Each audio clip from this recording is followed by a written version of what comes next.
Halo, salam satu hobi, jumpa lagi di Javanisa Farm. Di video kali ini kita akan membahas untuk rawatan atau cara rawatan ya di musim penghujan atau musim dingin. Di musim hujan atau musim dingin ini akan banyak ayam yang mengalami stres ya di pergantian musim ini, atau di musim hujan atau di musim dingin ya, terutama di musim dingin ya, cuaca yang ekstrim ketika malam itu dingin sekali. Stres dingin yang berkepanjangan itu dapat menurunkan kinerja ayam ya, sehingga dapat menyebabkan stres, sehingga ayam itu bisa lumpuh, ayam bisa mati ya. Itu karena cuaca yang terlalu dingin di malam hari. Apalagi ras seperti mangon, pama ya, atau pamangon yang berbulu-bulu tipis itu sangat rentan sekali ketika musim dingin. Dan lalu apa penanganan yang harus dilakukan ya ketika musim hujan atau musim dingin atau pergantian cuaca? Itu apa yang harus dilakukan? Ini kita contohkan di pergantian musim, contoh di musim hujan atau musim dingin ya. Biasanya setelah musim penghujan dia akan muncul namanya musim dingin. Nah, kalau orang Jawa itu biasanya menyebutkan musim berdiding ya. Jadi malam tuh suhunya sangat dingin ya.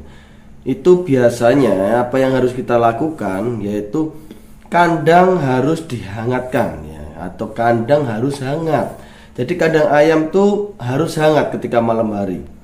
Jadi kenyamanan ayam, suhu ruangan harus kita jaga, terutama hangatnya ruangan. Jadi yang pertama penanganannya harus memberikan ruangan yang nyaman dan hangat.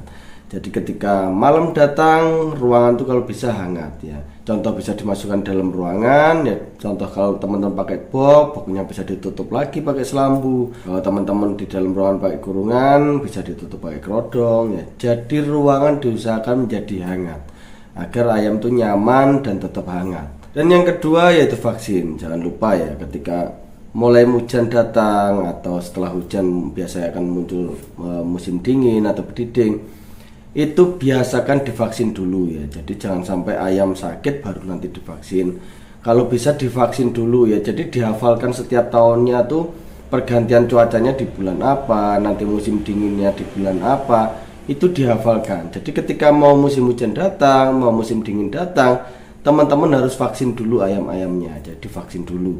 Nah, setelah pemvaksinan, kalau ayam teman-teman ditaruhnya di luar, bukan di dalam rumah, contoh di luar ya, di box di luar, kalau bisa dipasangkan tirai ya, bisa tirai pakai plastik ya, plastik yang tebal dan panjang itu ada ya, biasanya di toko-toko plastik itu ada plastik bening ya, yang agak tebal dan panjang, itu bisa diselimutkan di boxnya atau pakai kain ya. Jadi bisa banyak cara ya untuk menghangatkan ayam, tuh banyak cara. Dan apabila teman-teman menaruhnya di umbaran di luar ya, itu bisa dipasangkan juga tirai pakai plastik tadi, dipasangkan ya.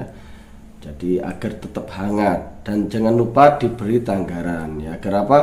Agar berjauh dengan dinginnya lantai. Jadi diberikan tanggaran ya, tanggaran atau tenggaran ya. Biasanya kalau orang itu ada yang bilang tanggaran, ada yang bisa bilang tenggaran ya, atau pancian ya. Itu biasanya ya.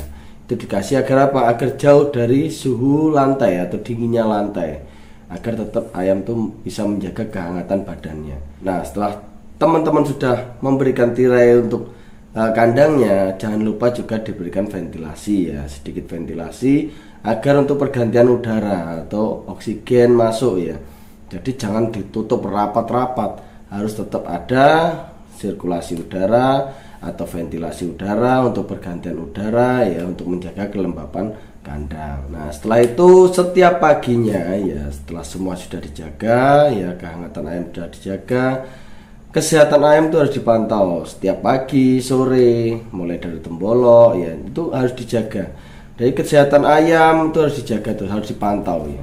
Nah, cara mantau kesehatan bisa dilihat dari muka, raut wajah ayamnya ya, bisa dilihat dari temboloknya, bisa dilihat dari kotorannya. Nah, teman-teman harus hafalkan bagaimana ciri-ciri ayam sakit, ayam sehat ya. Ketika menemui ayam sakit harus segera diambil dan disendirikan. Jadi harus cepat penanganannya. Dan berikutnya bisa dengan pemberian suplemen atau vitamin ya. Kalau teman-teman tidak mau beli suplemen-suplemen yang sudah ada, teman-teman bisa buat sendiri racikannya ya. Seperti yang sudah saya ajari, dari jahe diparut ya, kunyit diparut, dicampurkan dengan madu, dicampurkan dengan telur ya. Itu dicampur, Nah, kunyit dan jahe diparut, lalu diperas airnya, lalu dicampur dengan telur, dicampur dengan madu, bisa disepetkan ke ayamnya. Ya sudah pernah saya ajari, bisa teman-teman cek di video-video saya ya. Jadi sudah saya ajari bagaimana cara membuat jamu. Itu bisa menghangatkan ayam ya ketika malam hari. Jadi badannya bisa stabil ya, suhu badannya ayam itu bisa stabil. Berikutnya yaitu mengelola kotoran ayam. Jadi kotoran-kotoran ayam itu harus terus dibersihkan ya, harus dikelola, harus dibersihkan, dijaga terus kebersihan kandangnya agar tidak terjadi kelembapan ya. Jadi harus diperhatikan kebersihannya. Lalu berikutnya pakan jangan banyak yang tercecer di area-area kandang. Agar apa? Agar tidak terjadi pembusukan pakan ya. Nah, pembusukan itu nanti kalau sudah terbawa dengan hawa dingin atau hujan, nanti bisa mempengaruhi kandang ya. Dapat menyebabkan kuman, bakteri. Nah, itu harus dijaga. Jadi pakan-pakan yang tercecer itu harus dijaga juga atau dibersihkan. Jadi musim dingin itu memang sedikit banyak merepotkan ya untuk para pecinta ayam atau peternak ayam. Nah, apabila disepelekan cukup berbahaya ya, terutama di musim dingin itu dapat menyebabkan radang dingin ya. Nah, radang dingin ini kalau sampai menyerang ke ayam itu bisa menjadi lemas ayamnya. Ayam itu bisa menjadi lemas, kram, sehingga terjadi kelumpuhan, dan itu cukup sulit ya untuk ditangani. Kalau sudah terjadi radang dingin, kalau sudah menyerang ke ayam, contoh biasanya itu tidak menular ya. Kalau sudah menyerang ayam A, ini dia akan menjadi lemas ya, pagi gemetar, lemas, dan ayam tidak mampu berdiri dan bisa mengakibatkan kelumpuhan. Nah, setelah terjadi kelumpuhan itu bisa mengakibatkan kematian. Namun radang dingin itu tidak menular ya.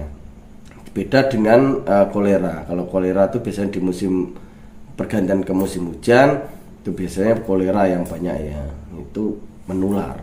Kalau radang dingin tidak menular, namun juga bisa mengakibatkan kematian.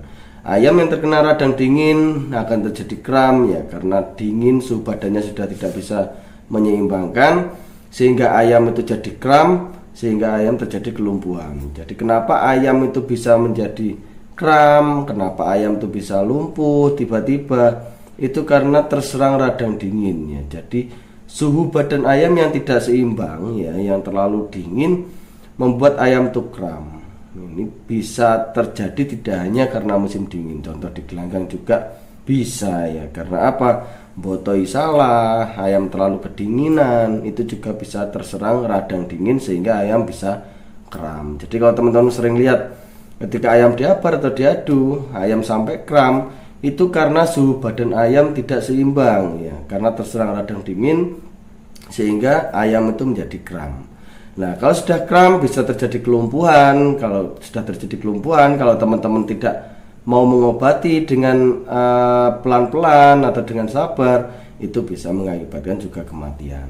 Jadi harus tetap diperhatikan ketika pergantian cuaca seperti yang sudah saya ajari tadi. Memang sedikit merepotkan, tapi kalau kita telaten, kita mau jalankan, kita mau perhatikan ayam kesayangan kita mau jaga kesehatan ayam kesayangan kita, itu tidaklah sulit. Oke, terima kasih yang sudah menonton dan sudah mengikuti channel Vanessa Farm ya. Jangan lupa untuk like dan subscribe-nya. Semoga selalu bermanfaat buat teman-teman semua yang ada di rumah. Oke, salam satu hobi. Bye bye.